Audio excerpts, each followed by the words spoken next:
در دامن 2 کیلوش و یا اینکه نیم کیلوش باز هم به این شکل کارمون رو برمیگردونیم.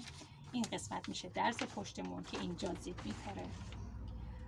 بعضی از عزیزان حتی دوست دارن که این بغلا هم درز بخوره، حالا یا به خاطر محدودیت پارچه و یا اینکه به هر دلیل دیگه دوست دارن که بغلا هم درز بخوره. میتونید بغلا هم درز بگیرید. این کار خودش حدوداً 1 سانت جای دوخت داره. بغلاش هم میتونید درز بگیرید و یا اینکه حتی زیپ رو تو بغل کار در نظر بگیرید، اصلا پشت زیپ نداشته باشه، درز رو توی مثلا این کارو به یک جوری بذارید که یک طرف کارتون درز بخوره و زیبتون اینجا در نظر گرفته بشه و یا اینکه این طرف هم درز بخوره، هر دو طرف درز داشته باشن و یک طرفش زیب بخوره. هیچ محدودیتی توی دوغ اینکه به چه شکلی باشه و زیب و یا اینکه در کدوم قسمت پهلوها قرار بگیره و یا اینکه در قسمت پشت قرار بگیره، هیچ محدودیتی وجود نداره.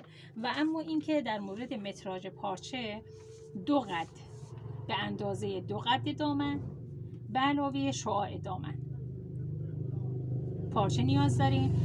بعد گفتم تو مراحل قبل که 10 الی 15 و یا اینکه حتی 20 سانت پارچه میتونیم اضافی تهیه کنیم، بابت اینکه ممکنه که پارچه کجراه باشه، کجی داشته باشه و یا اینکه